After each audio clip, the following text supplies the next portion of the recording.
Hi, it is Monday, and we are going to read the next chapter of Esperanza Rising. It is called Los Duraznos, or Peaches. So let's think about what happened last time. Think. That was a while ago. So the strikers were very kind of crazy, and they were yelling a lot. And so the immigration came and put a lot of the strikers on a bus. And then Esperanza found Marta hiding. And what did Esperanza do? Did she say, "There she is, go get her"? No, she helped her, she hid her. And let's see what else happened. Esperanza and Miguel went to check on Marta. They went to the camp to see if Marta was there, and it looked like immigration had been through the camp too. And Mama is still sick, and I think that's it. Alright, so I will start reading Los Duraznos. Please work on answering your questions as I read. Now, along with her prayers for Abuelita and Mama, Esperanza prayed for Marta and her mother at the wash tub altar. Papa's roses, although still short, had promising tight buds, but they weren't the only flowers there. She often found that someone had put a posy of sweet alyssum in front of the statue. Alyssum, I think, is a type of flower. I do not know. Or a single iris, that is a type of flower. Or had draped a honeysuckle vine over the top of the wash tub. Lately, she had seen Isabel there every evening after dinner, kneeling on the hard ground. "Isabel, are you saying a novena?" she asked Esperanza when she found her at the statue, yet again one night. "It seems you have been praying for at least 9 days. Isabel got up from her dedication and looked up at Esperanza. "I might be Queen of the May. In 2 weeks, on May Day, there's a festival at my school, and a dance around a pole with colored ribbons. The teacher will choose the best girl student in the 3rd grade to be queen. And right now, I am the only one who has straight A's." "Then it might be you," said Esperanza. "My friends told me that it's usually one of the English speakers that is chosen, the ones who wear nicer dresses. So I'm going to pray every day."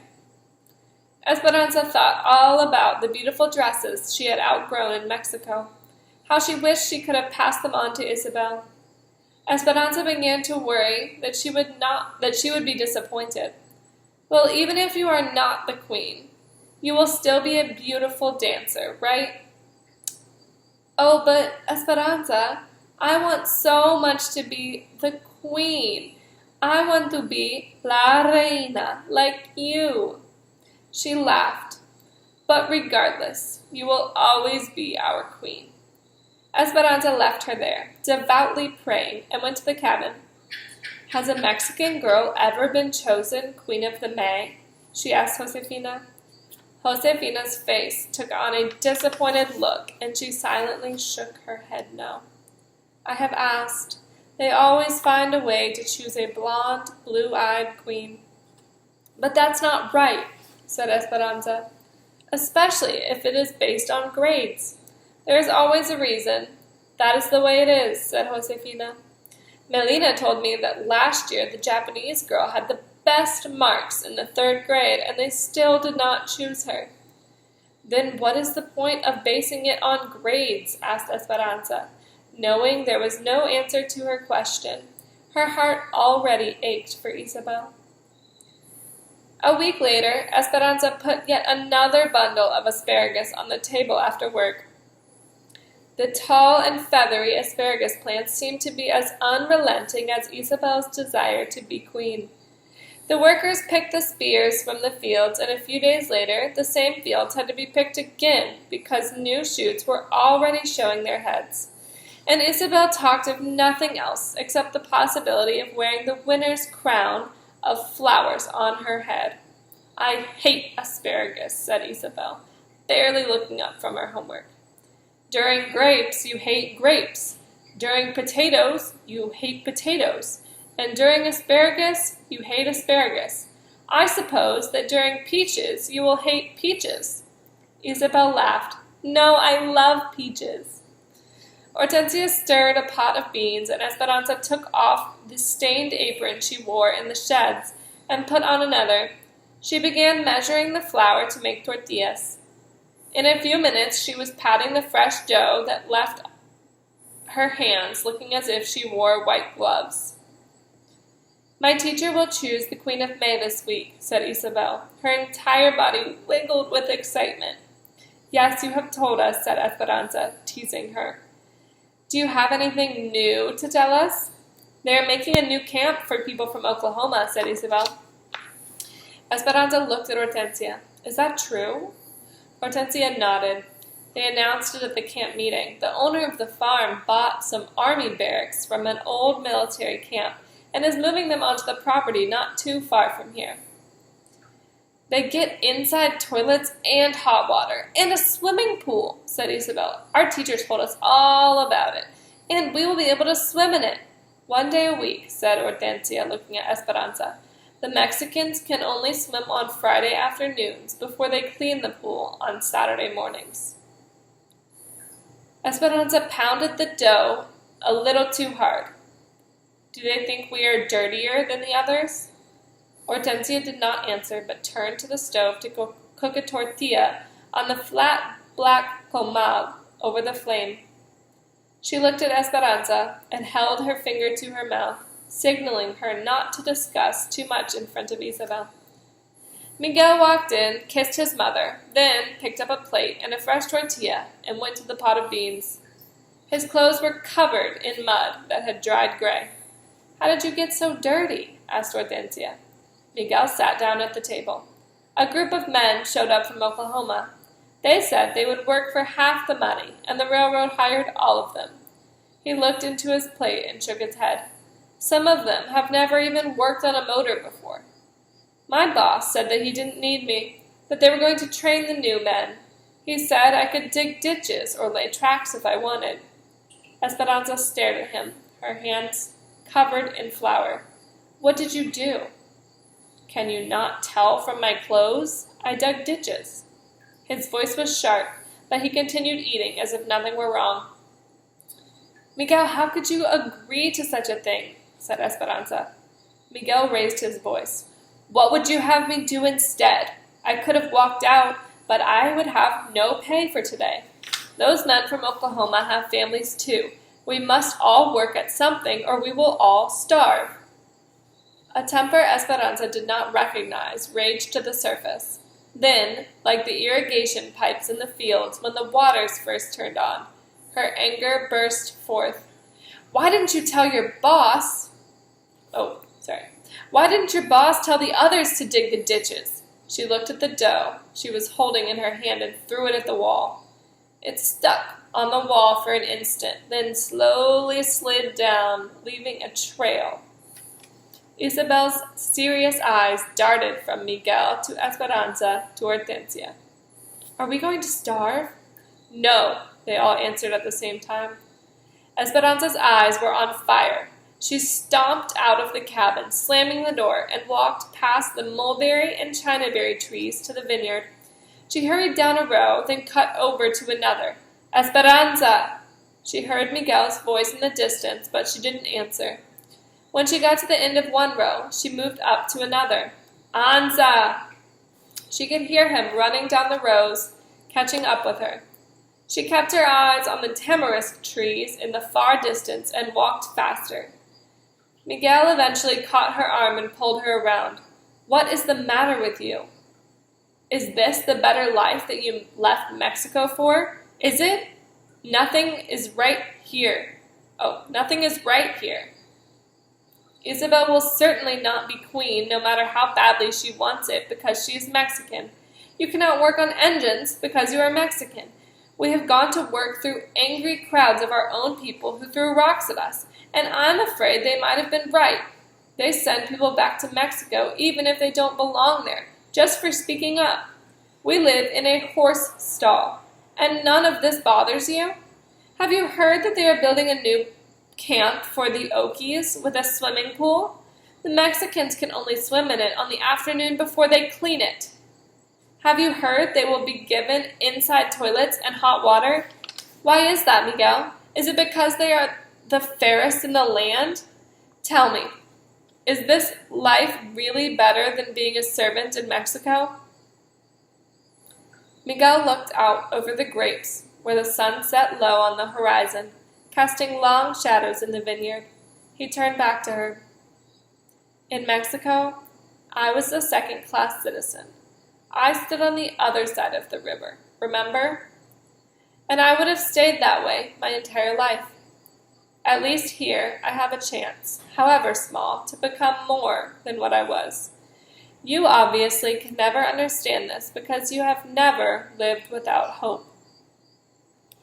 She clenched her fists and closed her eyes tight in frustration. Miguel, do you not understand? You are still a second-class citizen because you act like one. Letting them take advantage of you like that? Why don't you go to your boss and confront him? Why don't you speak up for yourself and your talents? You are beginning to sound like the strikers, Esperanza, said Miguel coldly. There is more than one way to get what you want in this country. Maybe I must be more determined than others to succeed, but I know that it will happen. Aguántate tantito y la fruta caerá en tu mano. The words stopped her as if someone had slapped her face. Papa's words.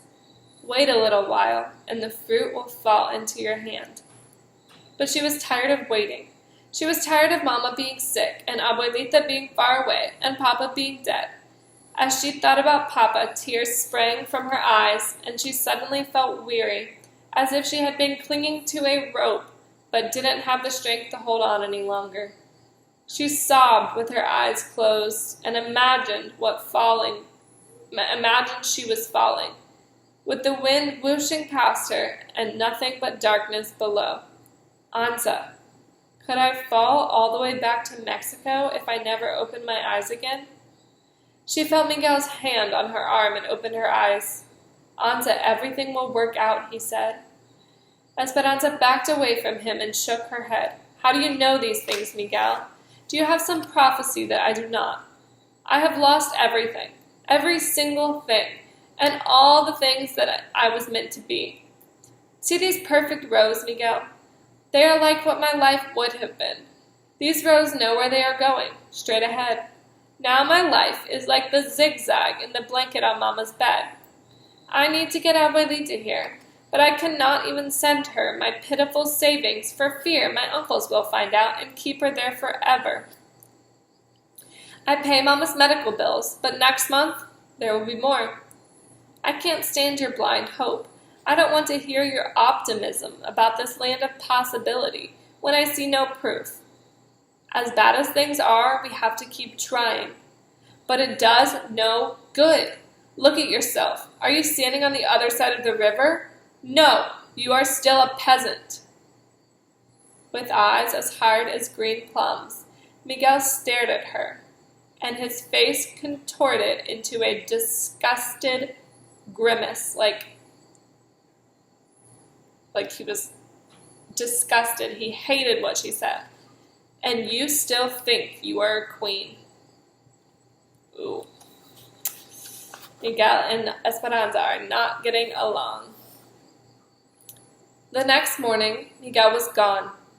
He had told his father that he was going to Northern California to look for work on the railroad.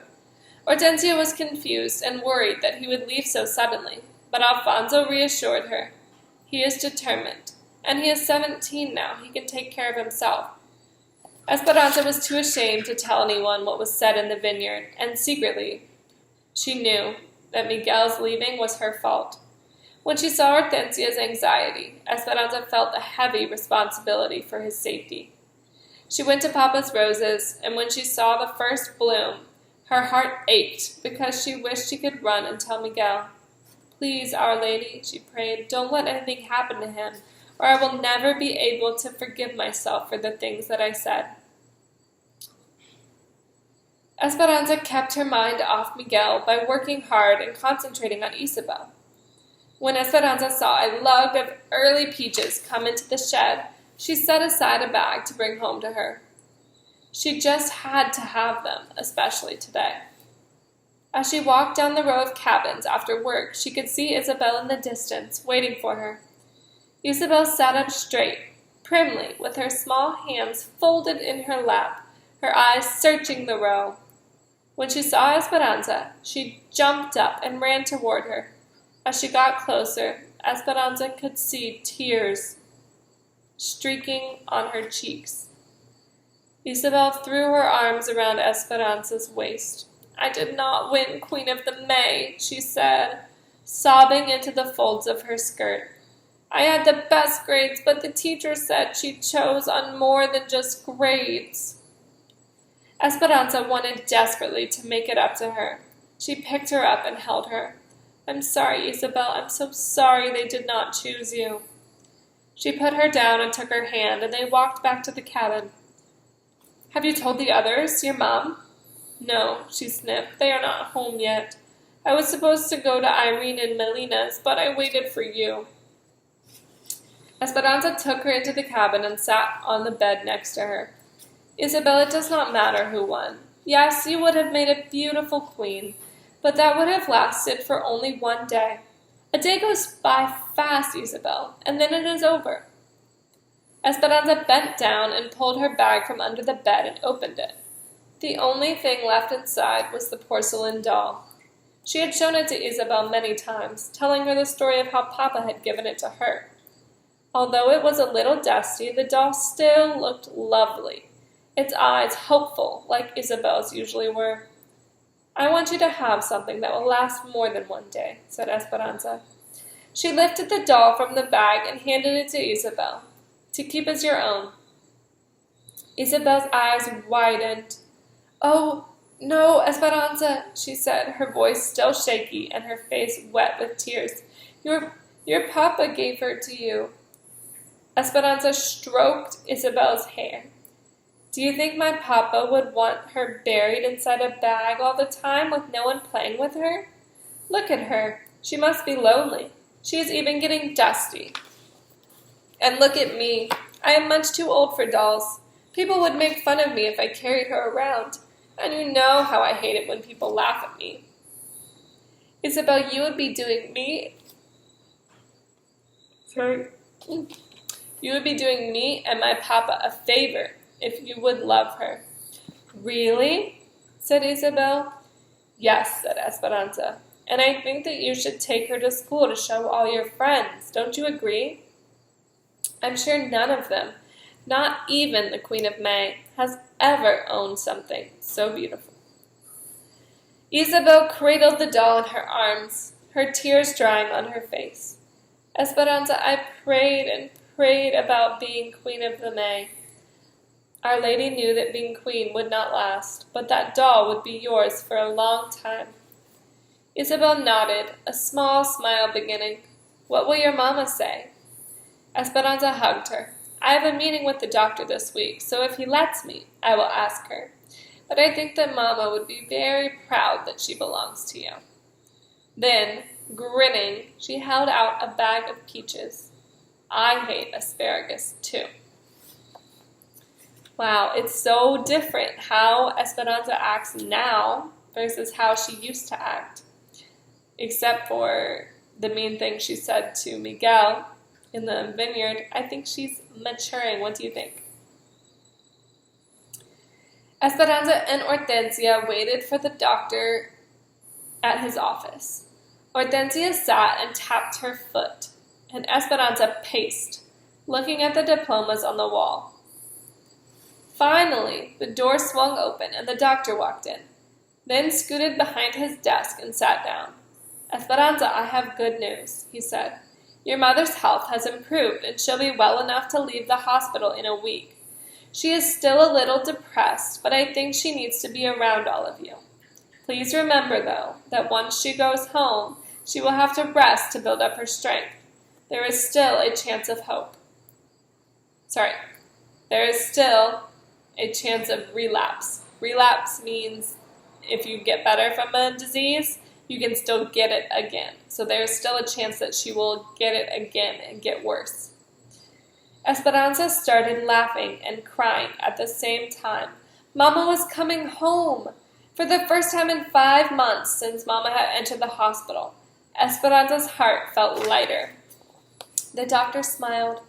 She has been asking for her crochet needles and yarn. You can see her now for a few minutes if you like. Esperanza ran down the hospital halls with Hortensia behind her to Mama's bedside, where they found her sitting up in bed. Esperanza flung her arms around her neck. Mama!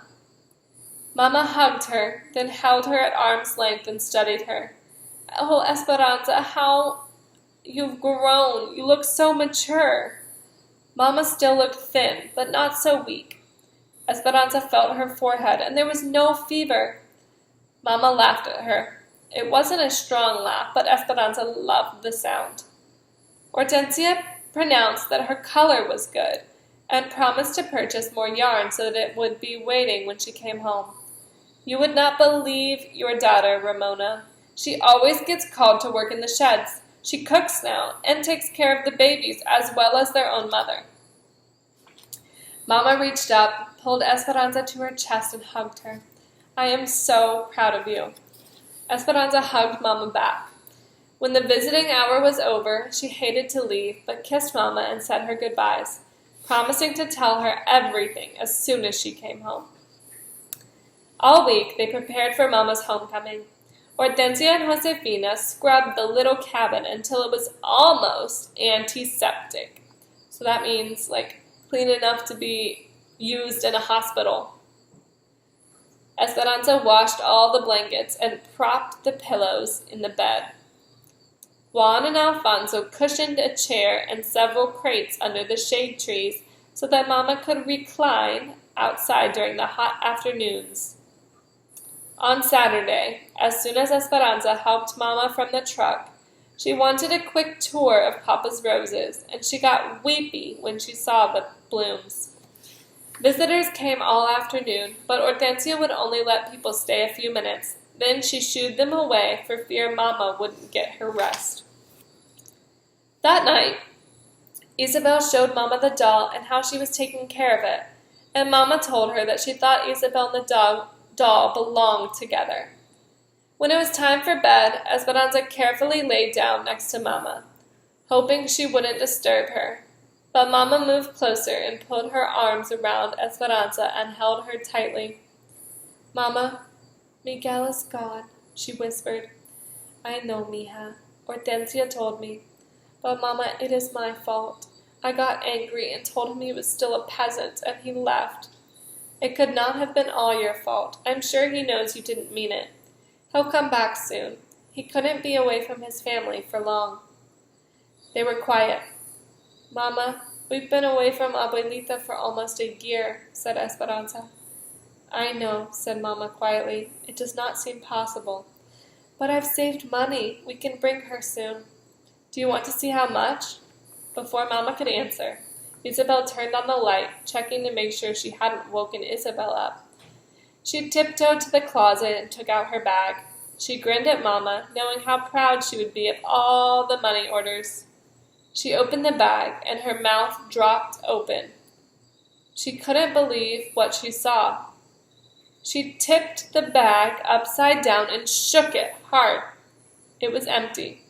The money orders were gone.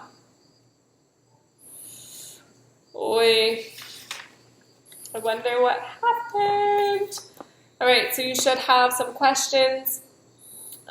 Work on answering those questions. Think about what you think happened to the money. and we will read the last chapter in a couple days. I will see you guys later. Bye.